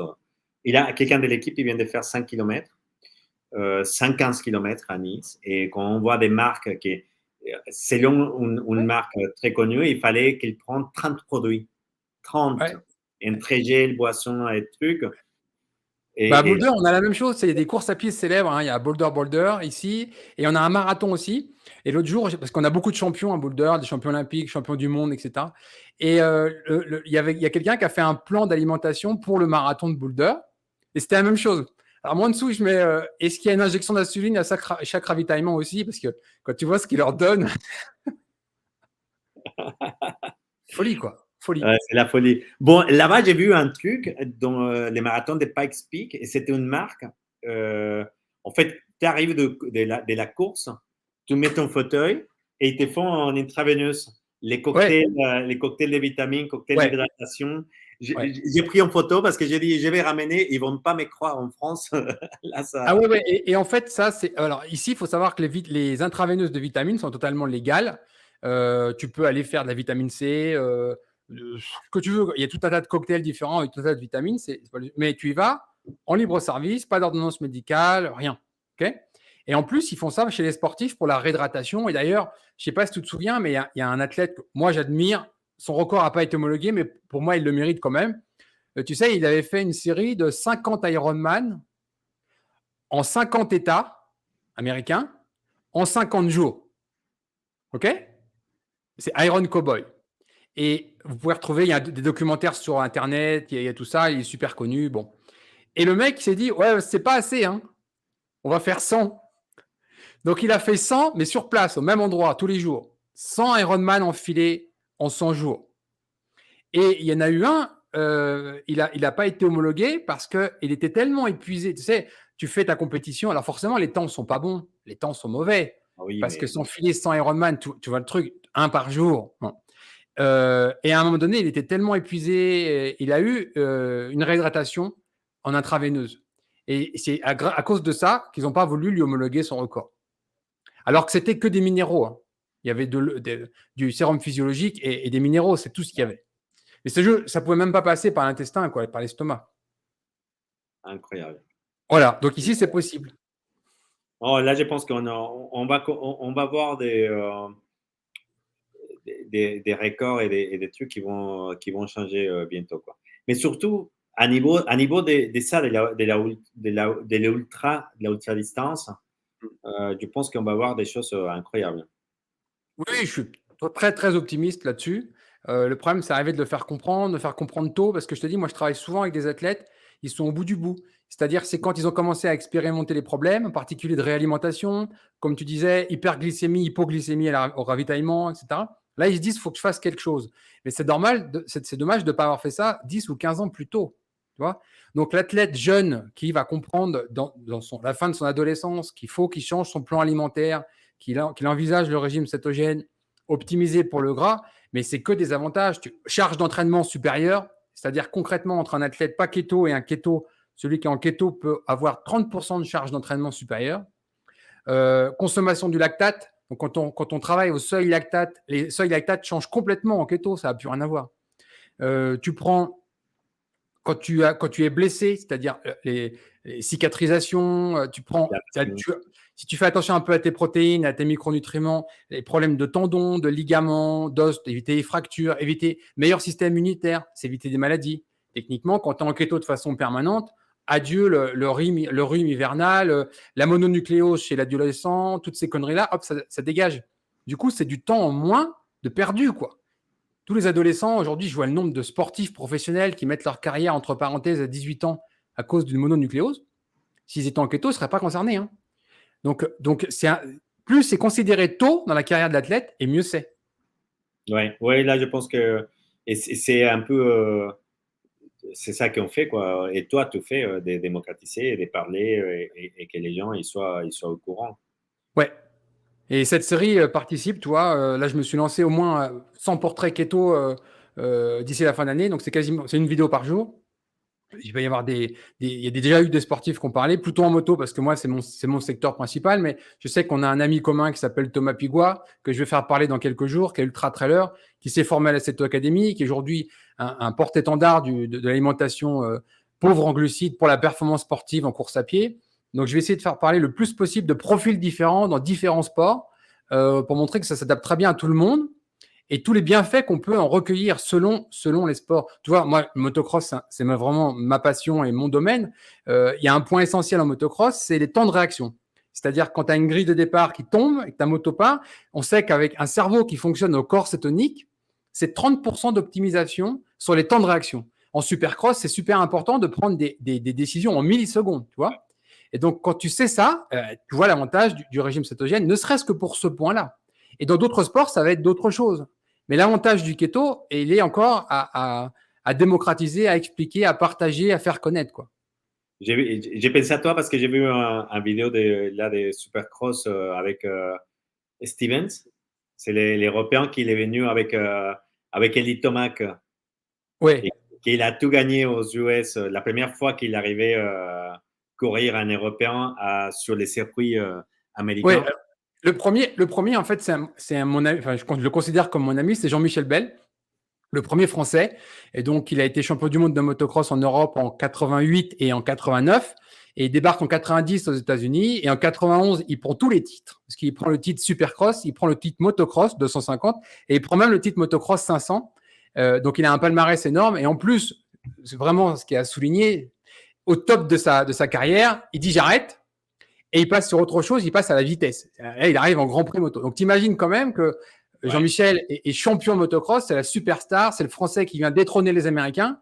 Et l'année d'après, en 92, il se qualifie à l'épreuve du Mans en MotoGP, en 250. Ce qui était énorme, parce qu'en fait, c'est deux disciplines très différentes. C'est comme si tu es champion de VTT et que tu te pointes sur le Tour de France l'année d'après. C'est pas la même chose, tu vois. Et il a un palmarès énorme. Et donc, c'est rigolo parce que je l'ai aidé à passer en keto. Il est en keto permanent depuis le début de l'année. Et il a fait la course que tu as fait en vélo qui traverse la France à 350 km. Et d'ailleurs, c'était marrant parce qu'il m'a envoyé une photo et il m'a montré, tiens, tu connais ça? Et en fait, il m'a pris une photo de ça. Et donc, pour moi, c'est le plus grand champion moto de tous les temps parce que sa carrière, c'est quelque chose qui m'a passionné et quand j'étais adolescent. Et ce qu'il a fait, en fait, c'était juste énorme, quoi. C'est-à-dire, aller mettre la fessée aux Américains sur leur spécialité, c'était énorme. Mais même le motocross, il y a des bienfaits. Les courses plus longues, les courses d'enduro qui sont sur plusieurs heures, les courses de sable, le Touquet, ça dure plus de 3 heures. Le Dakar, c'est des journées entières sur la moto. Les Touquets, c'est bientôt. Hein. Ouais, le Touquet, oui, c'est au mois de février. La date de cette année, je ne connais pas si c'est fin janvier ou début février, mais c'est par là. Et quand tu es 3 heures, il y a Pierrick Paget qui m'a fait un témoignage que je connais depuis longtemps aussi. 6 ans en keto, pilote de moto, il a fait le Touquet plein de fois. Et clairement, il le dit dans sa vidéo, si j'avais connu le régime cétogène pour le Touquet en particulier, mais c'est un avantage énorme. Tu n'as pas besoin de te réalimenter, tu n'as pas de problème digestif, tu n'as rien, quoi.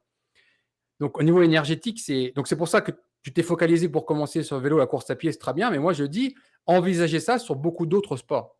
Oui, non, complètement. Et c'est une histoire c'est une histoire effectivement bon, déjà d'avoir un retour de consommateurs, un feedback, c'est focalisé sur une niche, mais je pense que bientôt on sera prêt à ouvrir sur des sports en général, quoi. Parce que il a énormément Ah de oui, sports.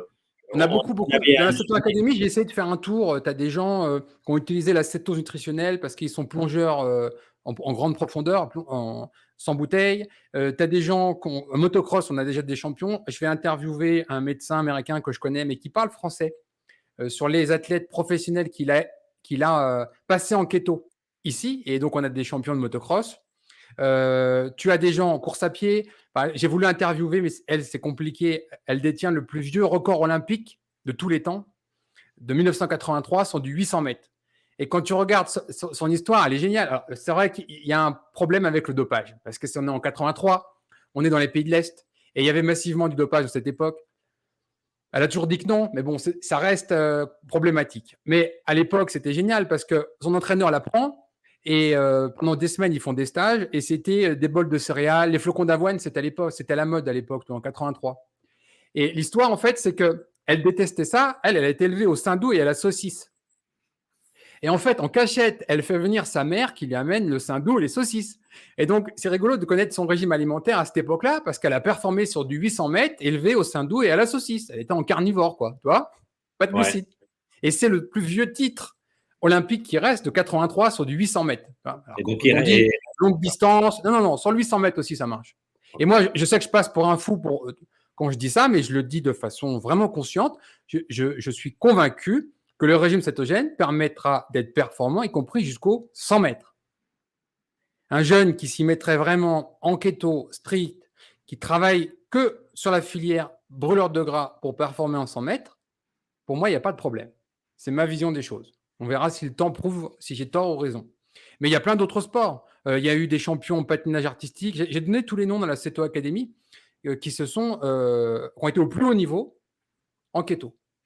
non, non, là, je suis convaincu aussi. Voilà.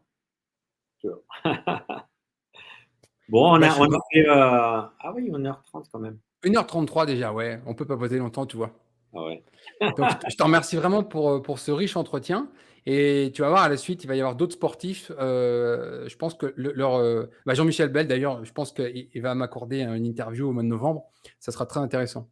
Ah, là, bon, j'ai hâte de voir. J'ai pas vu tous, mais presque tous, les interviews que tu as fait. C'est top, c'est super riche. Et s'il a une chose de dire aux gens qui le regardent, c'est, ouais, il a des études qu'on peut voir d'un côté et de l'autre. Il faut essayer. Oui. C'est la seule façon de vraiment voir qu'est-ce que ça change, parce que ça change beaucoup de choses. Il faut essayer. Après, je vais pas dire que tout le monde il doit passer. Il y a des gens qui sont un métabolisme qui fonctionne très bien, mais il faut essayer pour pouvoir dire ça marche ou Ouais, ça mais marche. tu sais, moi, j'ai essayé de fusionner l'ensemble du régime cétogène, c'est-à-dire la perte de poids, la maladie, le sport, parce que pour moi, c'était qu'un seul monde et c'était totalement imbriqué. Il y a des gens qui perdent du poids et puis 1 ou 2 ans après, ils se disent, bah tiens, je vais me mettre au sport. Donc pourquoi séparer les deux? Ça n'a pas de sens. Idem pour la maladie. C'est un Exactement. cheminement, c'est linéaire en fait, c'est une suite. Tu retrouves ta santé et hop, tu te mets au sport. Donc, et finalement, c'est les mêmes fonctionnements. Peut-être quelques arbitrages différents, mais c'est le même fonctionnement. Ouais, Et donc, aujourd'hui, malheureusement, quasiment tous les sportifs qui viennent au keto, c'est des gens qui ont des problèmes. Ils viennent pour trouver une solution. Donc, ils trouvent la solution, ça va mieux, mais on n'a pas encore touché les gens qui n'ont pas de problème. Ceux qui n'ont pas encore compris qu'on peut avoir une meilleure performance grâce au régime cétogène et en l'adoptant le plus tôt possible. ouais. Non, non, complètement. Tu vois, quelque chose de, pour moi, symbolique. Le sport, c'est le symbole de la santé. Bah, quand tu regardes les études, entre 20 et 25 des footballeurs professionnels américains sont pré-diabétiques. Comment tu expliques l'état de santé catastrophique des cyclistes professionnels une fois qu'ils arrêtent? Tu vois, il y a un vrai problème avec ça. Ouais, Donc, le sport, ça doit, pour moi, être d'abord la santé. pour ça que je suis opposé au dopage aussi, parce que ça ne représente pas la santé pour moi. On peut faire de la performance, de l'ultra-performance en santé, et on ne doit pas impacter sa vie après sa carrière parce qu'on a fait n'importe quoi pendant sa carrière. Ouais, non, complètement d'accord. Et je pense que je pense que les temps dira, mais beaucoup de gens, ils commencent à faire cette lien, quoi. Tu sais, je ne sais pas si tu l'as connu, mais quand j'ai passé mon brevet d'état éducateur sportif, il y a une partie commune, ça s'appelle le tronc commun. Et la personne qui m'a enseigné la biologie, il était double champion. Non, il était champion du monde de VTT. C'était Patrick Deschamps. Champion du monde de VTT, je ne sais plus la course en était en France, 92 de mémoire. Et il commence au tableau le premier jour et il écrit le sport est mauvais pour la santé. C'était le premier cours, premier jour. Tu vois. Et après, il déroule. Qu'est-ce qui se passe? Carrière de boxeur. Qu'est-ce qui se passe? Carrière de cycliste. Qu'est-ce qui se passe? Coureur longue distance, course à pied, etc., etc. Et donc, pour moi, le régime cétogène, il vient s'intercaler là-dedans pour limiter les dommages et rendre le sport sain et durable et qu'on puisse le conjuguer avec la santé, quoi. Voilà, voilà.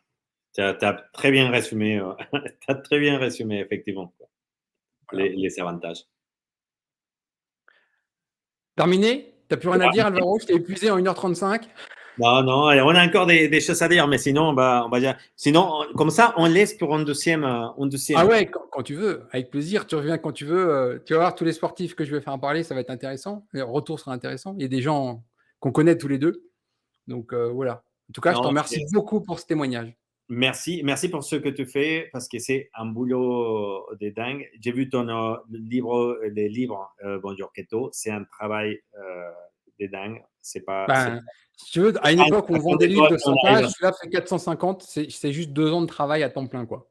Et voilà, merci pour ce que tu fais. Je pense que ça fait beaucoup de bien aux gens qui sont déjà curieux et qui cherchent des solutions pour, voilà, simplement pour devenir meilleurs athlètes, perdre de poids ou en santé, quoi que ce soit. Voilà. Pour Un les athlète en bonne santé, durablement. Ouais, c'est ça. Parfait. Bon, Je te remercie beaucoup, Alvaro. merci beaucoup. À bientôt alors. À bientôt. Ciao.